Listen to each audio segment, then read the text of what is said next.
All right, everybody. Welcome back to another episode of the Mainly Who's podcast, where we're still covering the Big East. We've got Villanova we're diving into tonight. If you are enjoying the content, please make sure to like and subscribe. We appreciate all the support. But we're going to go right into it, starting off with Cody. What offensive strengths do you see this Villanova team having this upcoming year? Yeah, I mean, I think this is a team that's going to be able to knock it down from three. I mean, I think they have some shooting depth on this roster. It looks a little bit different than past Kevin Willard teams, but I think, he did what he could in the portal, coming over from Maryland. Obviously, there was a whole situation there that we don't need to dive into for him to get over to Villanova. But I do think there's more off-ball shooters than on the ball, but I do think there's a nice mix of both, and I think it's going to create for a rather smooth perimeter offense at times. I think freshmen Caden Lewis and Devin Askew are most likely going to be the featured on-ball perimeter scorers. Lewis has a pretty smooth perimeter game. He's got the handle and creativity to open up shots for himself, and he can provide some catch and shoot movement shooting and some stationary catch and shoot as well. He just has a smooth and confident release that's pretty quick, and I think Lewis turns into the starting point guard from night number one. And Devin Askew, as a lot of college basketball fans know, he's around for his fifth year. Is that all? Actually, is this his fifth or sixth year? Six, for sure. I think it's six. But he had his best year last year at Long Beach State. He averaged 19 points a game on 37.6% shooting on high volume, on 5.7 attempts per game.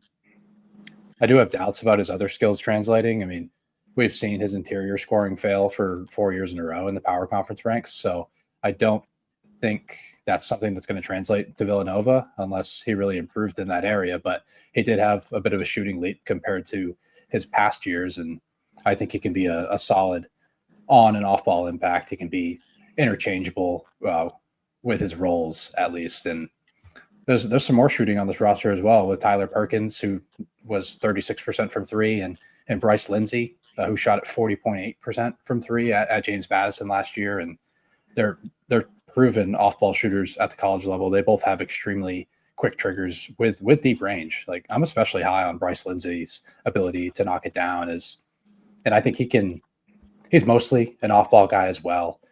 And he can shoot it on the move with range, but he can also operate in the dribble handoff game a little bit. And then a piece that we didn't see last year was redshirt freshman Matthew Hodge, who I think is going to play a pretty important role at the four as a floor spacer, as a guy that can attack a closeout. He's a solid athlete, but I do think he's going to provide a little bit of a floor spacing element as well. So I do think this is a rather deep roster in the shooting department. We'll see what happens in some of the other areas, but I do think that's their main strength. Marcus, I'll turn it over to you. Anything to add? Yeah, I had the same thing, honestly. I mean, I think that it's pretty evident. Like, it's not a superb offensive group, but they definitely can shoot the ball. Caden Lewis, I think, is going to quickly become their best offensive player. With his ability to create his own shot, to knock it down from range, but also like get downhill. I think we'll be able to see that kind of as the season goes on. I like his game. He looks very comfortable, in all levels of the game on the offensive end. Not really. I mean, we've seen, like Cody said, what Devin Askew has brought to the table at every stop now. I mean, it's Kentucky to Texas to Cal to Long Beach State to Nova. It hasn't been pretty at the power conference level. Maybe like last year, he was once he was a 5-star recruit. Maybe he found something last year that translates into finally like a good year at the power conference level. I'm still not going to buy it until I see it.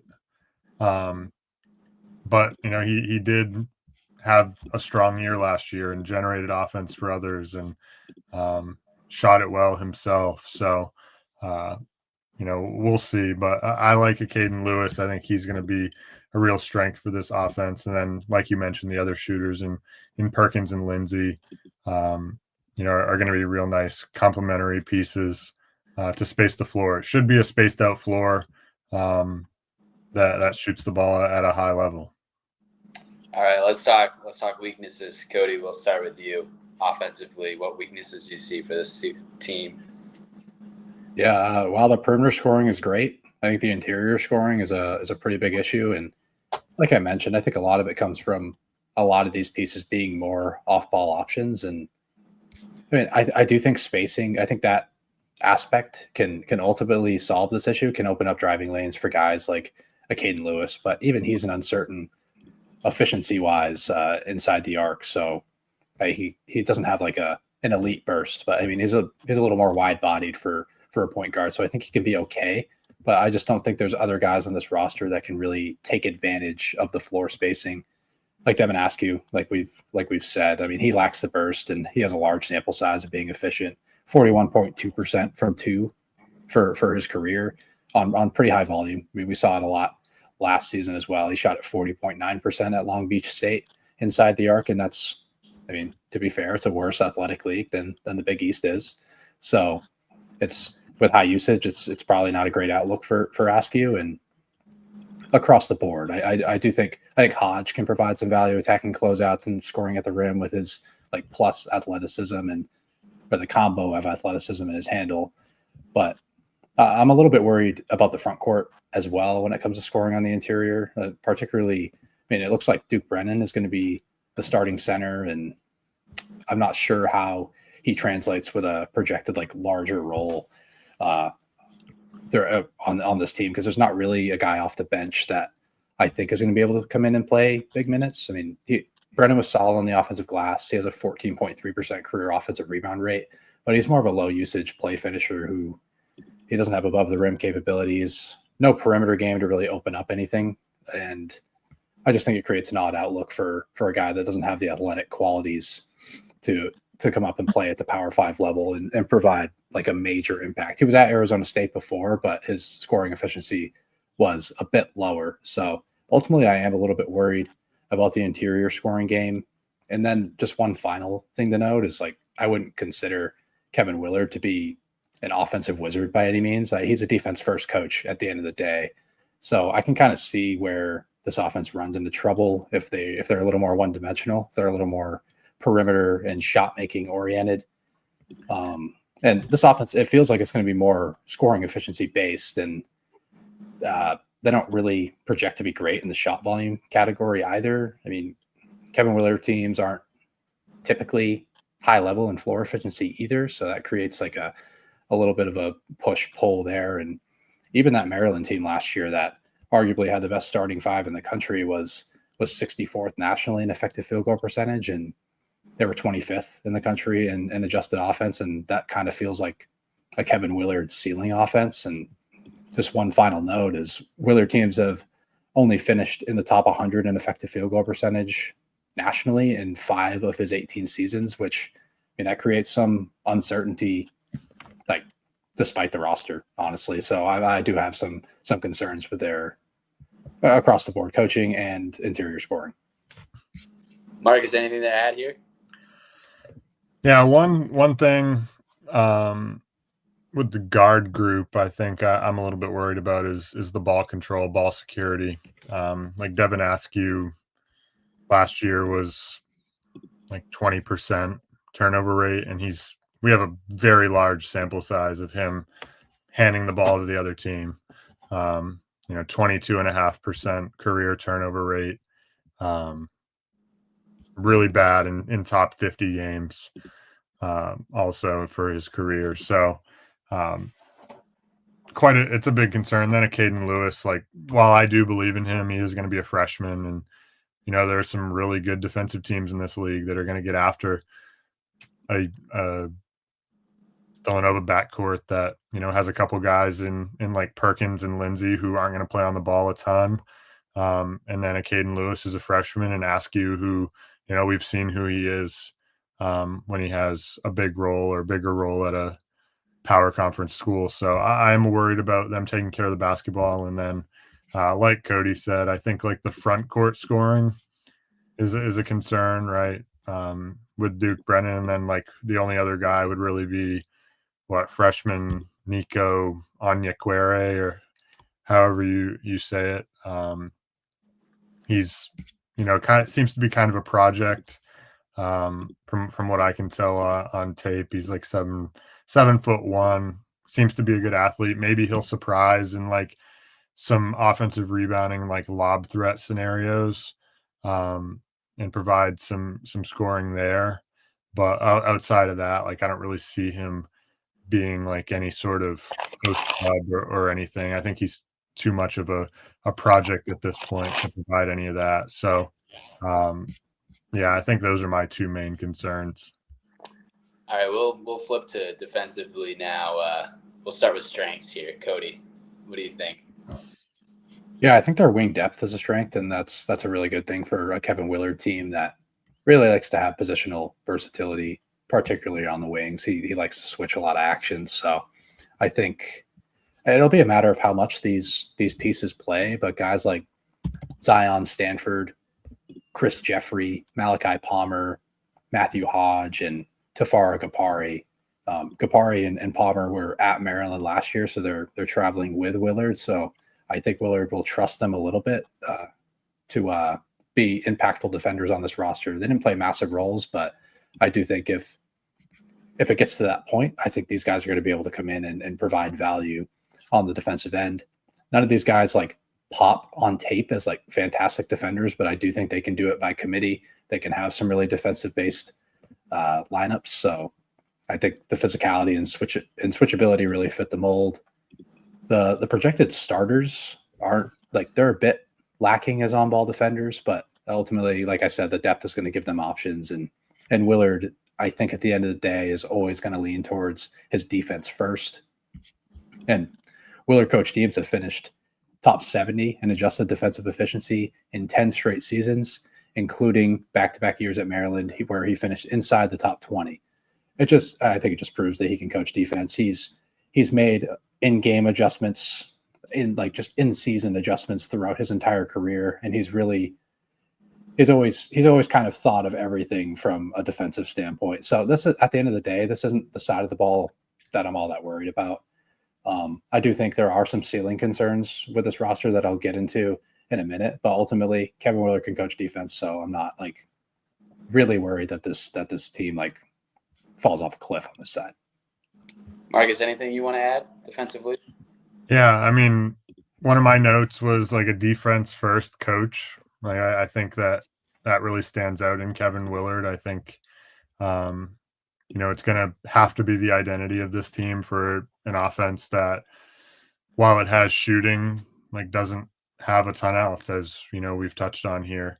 And then the other thing I think, like Cody also said, is the versatility and their ability to switch, most positions. Like probably one through four, they're going to switch most stuff. I would be pretty shocked if they were switching with Duke Brennan, or even Nico Onyekwere for whatever he plays for a role, if at all.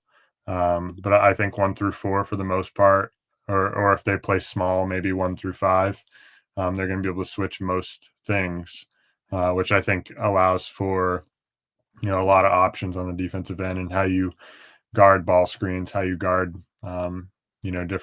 different actions. So I think they'll have to be better, and they should be better on the defensive end, if they want to compete in the Big East, because of the obvious concerns in the offensive end. How about weaknesses? What are we worried about, Cody? I know you weren't super concerned about the defense, but anything that comes to mind? Yeah, I'm not super concerned about it from a coaching perspective, but I am a little bit worried about it from a roster perspective. Like, I don't love the top of this roster from a defensive standpoint. I do think it's going to put Willard in a tough position when it comes to what side of the ball he wants to lead into. And ultimately, if this defense isn't going to be great or top 70 level, like, I think he needs to lean into his offense and, letting those guys go and just be shot makers, play in transition, and hopefully that side of the ball can reach a ceiling. But for like, I don't love the projected main guards. Like Lewis and Askew are okay defenders, and like their wider frames might help, but ultimately I don't think they're great lateral movers for their position. Bryce Lindsey's too small to have a real impact, and I just don't think he fits the Willard mold on this end as like a bigger switchable guard that can press 94 feet if he needs to, because Willard will make that adjustment at times. And one thing that did surprise me is Tyler Perkins as a defender. He actually had the top defensive box plus minus on Villanova's roster last season, but I don't really. It's not like he's a Swiss Army knife on this end by any means. He's 6'4", like not super lengthy. Like I don't think he's like a fantastic on-ball defender. I think his value is going to come more off the ball, making plays. I mean, he's a wider body, but I just don't see the on-ball defense projection for him and being able to guard like a ton of positions. And one big concern for me is the rim protection. I don't think Duke Brennan's skill set plays up all that well. Like I think he'll provide an impact on the defensive glass. He had a 23% defensive rebound rate last season, but I think his primary rim protection is a real weakness. And like I mentioned, like he's not a guy that's going to get switched on to guards or anything like that. Like he just doesn't move in space all that well. And the depth is a concern. Like you mentioned, Onyekwere, and I think Braden Pierce is a potential option, and maybe Kapare, who, he's more of the switchable Kevin Willard type defender in the front court, but not sure what his role is going to look like due to his offensive concerns. So ultimately, I'm a little bit worried about the rim protection, and Willard has always had a guy that he can trust, and like guys like Julian Reese last year, Ike Obiagu at Seton Hall, and Romaro Gill were all anchoring like past Kevin Willard defenses, and they all had sky high block rates, but this roster just doesn't look like they have a guy that can handle a ton of defensive responsibility. And as good as Willard is as a coach, I think this is like off the top of my head, this is the worst defensive roster that he's put together that I can really remember. Marcus, anything you want to add? Or yeah, I mean, I think the interior defense is a problem, like Cody said, and I also have concerns about them on the defensive glass as well. Like I know Duke Brennan last year, 23% defensive rebound rate. But he did start his college career at Arizona State. Granted, he was only playing like 10 minutes a game while he was there, but his defensive rebound rate was 12.6%. So I have a little bit of concern of him like entering, another power conference in the Big East. I worry a little bit about him on the defensive glass, and then kind of the other uncertain pieces in the front court, how they'll be on the defensive glass.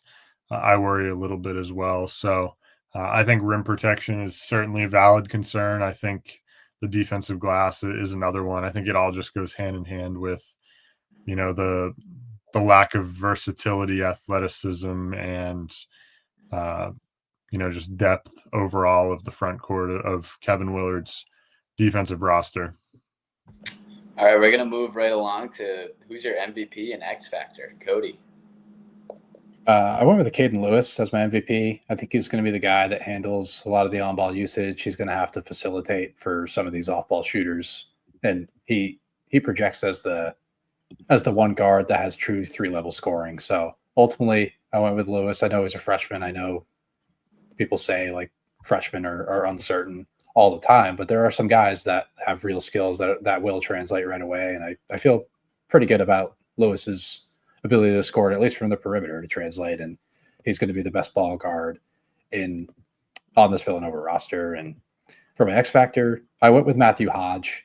I think his ability at the four, I think his two-way ability is something that is a bit lacking throughout the rest of the roster. So I do think he's going to have to be a guy to step up and provide some real value on both ends right away, whether it's a shooter, as an extra ball handler, and a little bit as a defender, as like we're a little bit worried about the top of this roster from a defensive standpoint. If he's able to step up and fit the Willard mold as a switchable defender who can get on the glass, because we have no sample size from him, even though he's been in the Villanova program for a year. He ultimately redshirted. I think he had some academic stuff going on, but It looks like he has that situated now. And I think, like, I remember watching his tape last season, and I was sort of interested in him as a two-way talent. So I think if he steps up, this team can ultimately make the tournament and have some sort of ceiling. Marcus, are you in agreement, or did you go a different direction? I had the same MVP. I think of Caden Lewis, even if it's not from night one, he will be the best player on this team by the end of the season and the most valuable, particularly on the offensive end where, we have our concerns outside of like the shooting ability of this roster. X Factor, I actually went with the journeyman, Devin Askew. I went there simply because like he's coming off of his best season, and if he can provide like that level of shooting, scoring, and some level of that playmaking, like 30% assist rate last year, if he can provide some level of that to complement alongside a Caden Lewis, like maybe this backcourt is better than we think, and can get open shots for Lindsay and Perkins and generate offense for themselves, and maybe they're a little bit better than we think. So ultimately, that's why I went that direction. All right, let's hear the ceiling, floor, and bold prediction. Cody. Yeah, I had their ceiling as potentially the third or fourth best team in the Big East and sneaking into the tournament as a 10 seed or sitting around the bubble. Their floor, I have them 7th or 8th in the Big East without a tournament appearance. I think there's too many defensive concerns from a roster standpoint on a Kevin Willard roster. And Willard has never been an elevator of offensive talent. Like I mentioned, that Maryland offense last year, I thought it was arguably the best starting five in the country, and they only finished 25th in adjusted offense. They were a fantastic defense. They finished 5th. So ultimately, I think no matter what the roster looks like, he's gonna be fine in this area. I just think if it is lacking compared to past rosters, I think there creates some red flags on both sides of the ball, and I think that creates a poor outlook in year one of the Willard era. And bold prediction? Bold prediction is, I actually said this defense finishes outside the top 70 for the first time in 10 years for Kevin Willard teams, just for the reasons I mentioned before, for just a lacking roster. Marcus, what do you think? What's your ceiling and floor? I said ceiling is 4th. I don't really see them better than that. Maybe. I don't really see this league getting many bids, so I don't really envision this team as a tournament team. Floor, I had them 9th in the Big East. I think that's as bad. Just the talent overall on this roster is not fantastic outside of the shooting. The front court's a concern. So ultimately, like, I think they could end up being pretty bad, which leads me to my bold prediction. I think they finish closer to that bottom than the 4. I think like 7 or 8, I think, is where they end up. I just don't really see it with this roster. I'm not really a Devin Askew believer, even though I made him my X factor. He is important to what they end up doing, but I don't really believe it until I see it. So, based on the body of work that we've seen from him in a power conference team, I'm just not believing it. So I'm gonna say they finish closer to the bottom. All right, that wraps up the Wildcats. As always, thank you for listening to the Man of Hoops podcast.